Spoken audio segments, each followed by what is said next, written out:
Russia ने अपने troops and tanks भेज दिए हैं यूक्रेन के ईस्टर्न एरिया की तरफ। अब बात पहुंच चुकी है यूक्रेन की राजधानी कीव की तरफ भी। जानेंगे इस वीडियो में कि रशिया और यूक्रेन के इस वॉर का कारण क्या है और बाकी इस वॉर से बाकी कंट्री पर क्या असर पड़ने वाला है और खासकर इस वॉर से भारत देश पर क्या असर पड़ने वाला है। जानेंगे इस वीडियो में, बने रहिए इस वीडियो के साथ। मैं राघवेंद्र वघेल आज आपके साथ डिस्कस करने वाला हूं रशिया और यूक्रेन क्राइसिस कि इस क्राइसिस का क्या कारण है, इस वॉर का क्या कारण और भारत का इस पर क्या असर पड़ेगा। दोस्तों, बात शुरू होती है 1991 से, जहां USSR union of Soviet specialist republication 15 अलग अलग देशों में विभाजित होते हैं, जिसमें रशिया सबसे बड़ा पार्ट था, सबसे बड़ा देश अलग विभाजित हुआ। और 1991 के बाद यूक्रेन भी यूएसएसआर से अलग हुआ। 1991 के विभाजन के बाद यूक्रेन अपने आप को एक इंडिपेंडेंट कंट्री अलग से रिकॉग्नाइज करने लगा, कंसीडर करने लगा। यूक्रेन में कुछ लोग अभी भी इस विभाजन से खुश थे तथा कुछ लोग अभी भी इस विभाजन से खुश नहीं थे, जिसमें से व्लादिमीर पुतिन, जो कि रशिया के प्रेसिडेंट हैं, वो भी शामिल थे। व्लादिमीर पुतिन का मानना था कि सोवियत एसोसिएशन, सोवियत संघ का जो विभाजन है वो मेजर ह्यूमैनिटेरियन ट्रेजेडी है। इससे 25 मिलियन से ज्यादा लोग रशिया से कट ऑफ हो गए हैं और ये एक सही बात नहीं है। तो कहीं ना कहीं जो पुतिन थे वो यूक्रेन को रशिया का ही पार्ट मानते हैं, कंसीडर करते हैं। और यही कारण है कि जो पुतिन है वो यूक्रेन को रशिया में मिलाना चाहते हैं। वह यूक्रेन को एक अलग पार्ट नहीं समझते, वह यूक्रेन को रशिया का ही पार्ट कंसीडर कर रहे हैं। सबसे पहले पुतिन की सेना यूक्रेन में जो ईस्टर्न एरिया है, लुहांस्क और डोनेत्स्क, दो एक ऐसी जगह है जहां प्रो रशियन लोग रहते हैं, जो जहां के जो लोग हैं वो अपने आप को रशिया का पार्ट ही कंसीडर करते हैं। जो ईस्टर्न एरिया है वहां पुतिन की सेना ने सबसे पहले अपने ट्रूप्स को डिप्लॉयड किया। पुतिन ने सबसे पहले यूक्रेन के जो ईस्टर्न एरिया है, लुहांस्क और डोनेत्स्क, इस पर कब्जा करना चालू किया। और अभी राइट नाउ बात पहुंच चुकी है यूक्रेन की राजधानी कीव पर भी हमला हो रहे हैं, बमबारी हो रही है। अब मुद्दे की बात करते हैं कि भारत किस देश का साइड लेगा, भारत किस देश का फेवर लेगा और बाकी कंट्री किस देश का फेवर लेगी। नेटो अमेरिका समेत 30 देशों का एक ऐसा समूह है, अगर किसी एक नेटो देश पर किसी दूसरे देश द्वारा आक्रमण होता है तो बाकी के जो 30 देश हैं वो उस कंट्री के फेवर में आके उस देश के अगेंस्ट लड़ेंगे अपनी आर्मी सपोर्ट के साथ।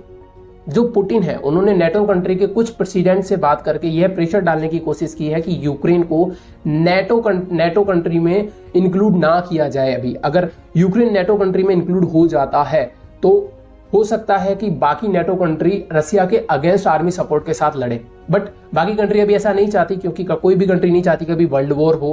पुतिन जो है वो यूक्रेन की ईस्टर्न एरिया, लुहांस्क तथा डोनेत्स्क को एक अलग इंडिपेंडेंट कंट्री के रूप में कंसीडर करते हैं। वह इन दो एरिया को यूक्रेन का पार्ट नहीं मानते हैं। 2014 में रशिया ने क्रीमिया पर भी ऑक्यूपाई किया था और 2008 में रशिया ने जॉर्जिया के कुछ हिस्सों पर भी ऑक्यूपाई किया था, कुछ हिस्सों पर भी अपना कब्जा जमाया था। अब बात आती है कि रशिया को ये सब करता देख बाकी देश के पास ऑप्शन क्या है, भारत के पास क्या ऑप्शन है, भारत इसमें क्या कर सकता है। और पहला ऑप्शन तो ये है बाकी कंट्रीज के पास कि कुछ ना करना, बस हाथ पे हाथ रखकर देखते रहना। अगर ऐसा किया गया तो रशिया अपने आप को बापू समझेगा, वह समझेगा कि यार कोई कंट्री कुछ नहीं कर रही है, सारी कंट्रीज मुझसे डरती हैं। वो कहीं ना कहीं किसी ना किसी ने वो हमारे ऊपर भी इन्वेड करने की कोशिश करेगा, हमारे ऊपर भी आक्रमण करने की कोशिश करेगा, कब्जा जमाने की कोशिश करेगा। तो ये कहीं ना कहीं ठीक नहीं है। अब दूसरा ऑप्शन है जो बाकी कंट्रीज के पास क्या है, दूसरा ऑप्शन ये है कि बाकी देश अपनी आर्मी भेज दें रशिया के अगेंस्ट और जो आर्मी रशिया की आर्मी से लड़ाई करे। बट अगर ऐसा किया गया तो कहीं ना कहीं वर्ल्ड वॉर की स्थिति बन जाएगी और खून खराबा रहेगा, जो कि कंट्री करना नहीं चाहती। अभी कंट्री शांति पर चल रही है। रशिया ने खुलेआम चेतावनी भी दी है, अगर कोई कंट्री इस मैटर में इंटरफेयर करती है तो हम न्यूक्लियर बम का इस्तेमाल करेंगे, जो कि बहुत खतरनाक साबित हो सकता है। यूएस की एक एस्टिमेट के अकॉर्डिंग 50,000 से ज्यादा लोग इस वॉर में मारे जा सकते हैं और हजारों लोगों को अपना घर छोड़ने के लिए मजबूर होना पड़ेगा। अब बात करें कि तीसरा ऑप्शन क्या हो सकता है। तीसरा ऑप्शन हो सकता है इकोनॉमिक सैंक्शन, आर्थिक रूप से रशिया पर अटैक करना। हालांकि यूएस तथा जर्मनी ने कुछ तरीकों से रशिया पर इकोनॉमिक सैंक्शन लगा दिया है। बट अब बात करते हैं इंडिया की। इंडिया का क्या और इंडिया का इसमें क्या रोल रहने वाला।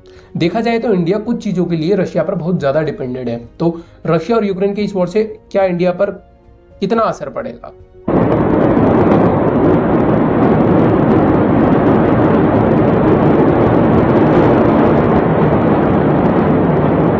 अभी इंडियन गवर्नमेंट का मेन चैलेंज ये है कि जो इंडियंस यूक्रेन में फंसे हुए हैं उन्हें सुरक्षित यूक्रेन से बाहर निकालना। एक एस्टिमेट के अकॉर्डिंग पता चलता है कि 25,000 से ज्यादा इंडियंस अभी यूक्रेन में फंसे हुए हैं। हालांकि इंडियन गवर्नमेंट ने प्लानिंग कर ली है जो इंडियंस यूक्रेन में फंसे हैं उन्हें सुरक्षित यूक्रेन से बाहर निकालने के लिए। रशिया दुनिया का second largest oil producer country है। अगर यूएस और जर्मन कंपनी सैंक्शंस लगा देती हैं ऑयल प्रोडक्शन पर तो कहीं ना कहीं ग्लोबल सप्लाई गिरेगी ऑयल, इससे ऑयल्स के दाम बढ़ेंगे globally. Including India. India 85% crude oil import करता है अपने लिए। अगर पेट्रोल का दाम बढ़ता है तो इंडिया में कहीं ना कहीं महंगाई भी बहुत ज्यादा हाइक पे जाएगी, क्योंकि इन सारी चीजों में ट्रांसपोर्टेशन कॉस्ट बढ़ जाए। भारत में भी ऑयल के दामों में बढ़ोतरी देखने को मिल सकती है। और खास बात, इंडिया चाइना बॉर्डर पर जो तनाव का माहौल रहता है वो अभी खत्म नहीं हुआ है। चाइना रशिया का सबसे बड़ा ट्रेड पार्टनर है। रशिया को लगता है जहां बाकी देश यूएस, यूरोप, बाकी देश उस पर सैंक्शंस लगा सकते हैं, बट चाइना ऐसा नहीं कर सकता। चाइना और रशिया के बढ़ते रिलेशनशिप्स को देखकर कहीं ना कहीं इंडिया पर भी बुरा असर देखने को मिल सकता है।